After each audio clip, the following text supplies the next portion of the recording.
Why do I get mad at myself for loving someone who is narcissistic? The battle within. Hi everyone, thanks for joining me.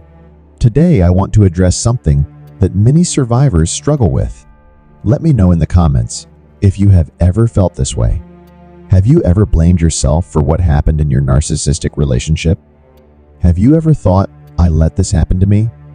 Let's explore why you might feel this way and how you can overcome the shame that comes from believing that you are somehow responsible for the chaos and pain that a narcissist causes. Many survivors look back at their narcissistic relationships and feel a mix of emotions. They feel sad, angry, anxious, hopeless, and confused. They also feel guilty and ashamed. They think, I let this happen. I let this situation get out of control and hurt myself and others. I stayed too long. I tried to fix things. I believed they would change. I chose them in the first place. They think that they are to blame for the mess that the narcissist created. They think that they could have done something differently to prevent it or stop it. But this is not true. When you say that you let this happen, you are taking on the responsibility for someone else's toxic behavior. You are doing what most survivors of narcissistic abuse do. You are trying to make sense of something that doesn't make sense. You are trying to rationalize something that is irrational. You are trying to find a reason for something that is unreasonable. I have seen this happen in many different types of relationships. I have seen it happen in marriages and partnerships. I have seen it happen in families. I have seen it happen in workplaces. People look at the damage that the narcissist has done and think, it's my fault. I let this happen. I should have known better. I should have done better. But this is not fair to yourself. You are not a mind reader. You are not a magician. You are not a superhero. You are a human being who is caught in a web of deception and manipulation. You are a victim of someone who has a personality disorder that makes them incapable of empathy, honesty, and accountability. You are not the one who cast a spell on yourself. You are the one who is under a spell. The truth is, narcissistic relationships are very hard to understand and escape from. They are not like normal relationships. They are not based on mutual respect, trust, and love. They are based on power, control, and fear. They are not linear. They are cyclical. They are not consistent. They are unpredictable. They are not logical. They are emotional. That's why it's easier to see the reality of a narcissistic relationship when you look at it from the end, rather than from the beginning.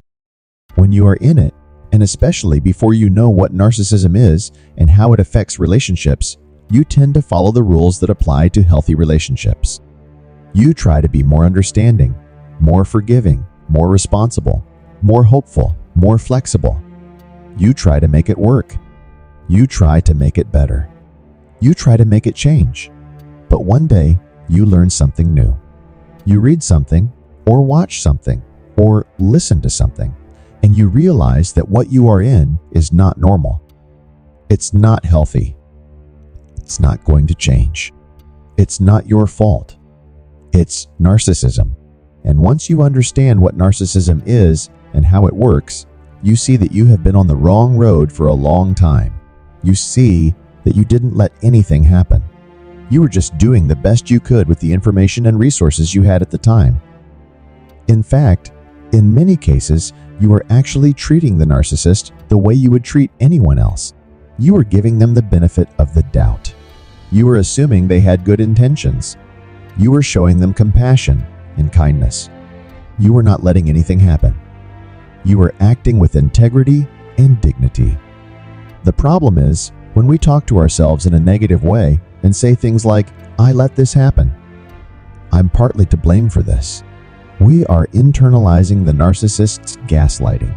We are also internalizing the judgment of other people who don't understand what we went through.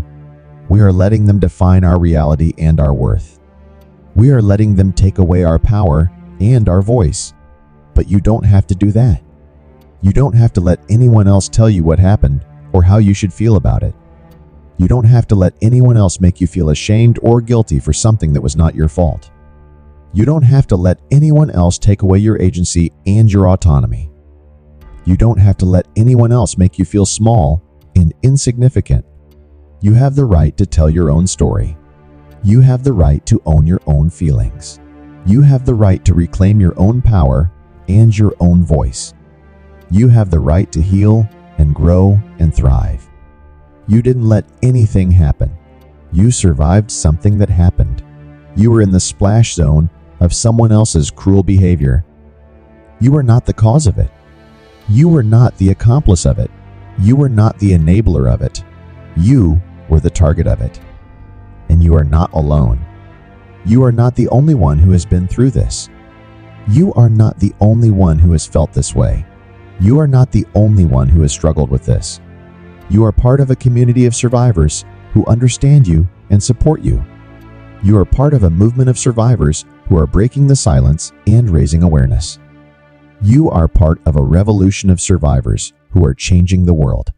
So, don't let anyone else tell you what happened or how you should feel about it. Don't let anyone else make you feel ashamed or guilty for something that was not your fault. Don't let anyone else take away your power and your voice. Don't let anyone else make you feel small and insignificant. You are a survivor. You are a warrior. You are a hero. You are amazing, and you deserve to be happy and free. Now, let me share with you some examples of how people feel the shame of allowing themselves to get into a narcissistic relationship. These are real stories from real people who have experienced this. Maybe you can relate to some of them. Maybe you can learn from some of them. Maybe you can find some comfort and validation in some of them. Here they are. One person said that they felt so alone and misunderstood because their friends and family kept telling them that they allowed this to happen. They said that they didn't know what it was like to be in a narcissistic relationship and how hard it was to leave. They said that they loved the narcissist and wanted them to be happy. They said that they blamed themselves for everything that went wrong. They said that they tried to make it work. They said that they suffered a lot. They said that they felt like they had no one to talk to, no one to trust, no one to support them. They said that they felt isolated and rejected.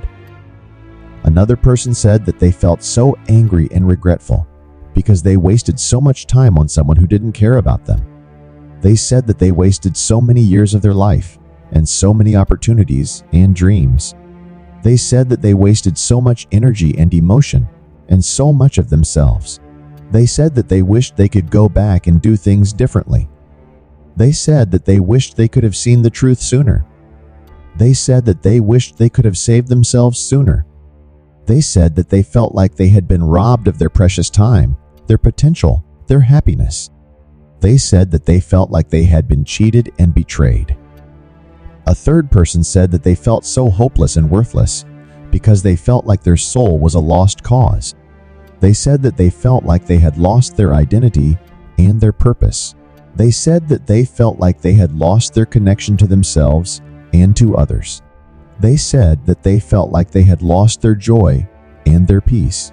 They said that they felt like they had lost their soul. They said that they didn't know who they were anymore, or what they wanted, or how to live, or how to heal. They said that they felt like they had been broken and shattered.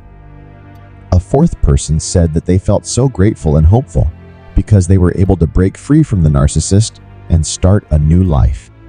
They said that they learned about narcissism from watching my videos and that they realized that what they were in was not normal or healthy or their fault. They said that they finally had the courage and the strength to leave. They said that they had a chance to start over and rebuild their life. They said that they had a community of survivors who understood them and supported them. They said that they had me as their guide and their mentor. They said that I gave them so much wisdom and insight and so much compassion and encouragement and so much hope and healing. They said that they felt like they had been liberated and empowered. A fifth person said that they felt so thankful for these videos because it helped them cope with the shame that sometimes crept up on them. They said that they reminded themselves that they treated the narcissist kindly and gave them a chance, but that they didn't ask for or deserve abuse. They said that the narcissist's behavior was not their fault. They said that they were not to blame for what happened. They said that they were proud of themselves for surviving and escaping. They said that they were happy and free.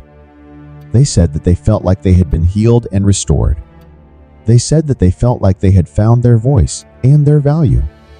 They said that they felt like they had a new perspective and a new purpose. They said that they felt like they had a new friend and a new ally. They said that they felt like they had a new life and a new hope.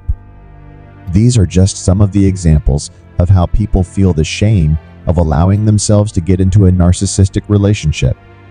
There are many more stories out there, and maybe you have your own story to share. If you do, please feel free to leave a comment below. I would love to hear from you and support you.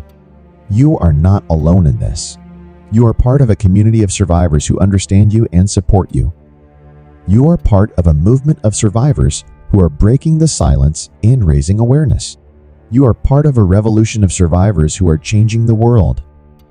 So, don't let anyone else tell you what happened or how you should feel about it. Don't let anyone else make you feel ashamed or guilty for something that was not your fault. Don't let anyone else take away your power and your voice. Don't let anyone else make you feel small and insignificant. You are a survivor. You are a warrior. You are a hero. You are amazing. And you deserve to be happy and free. Thank you for watching this video. I hope it was helpful and informative. If you liked it, please give it a thumbs up and subscribe to my channel for more videos on narcissism and how to heal from it. And if you want to learn more about narcissism and how to cope with it, please check out my healing program, my podcast, and my books. The links are in the description below. I'm here to help you. Remember, you are not the problem. You are the solution. You are the change. You are the light. You are the love. You are the hope. You are the hero. You are amazing. And you deserve to be happy and free. Until next time, take care of yourself and be kind to yourself. You are worth it. You are enough. You are awesome. You are beautiful.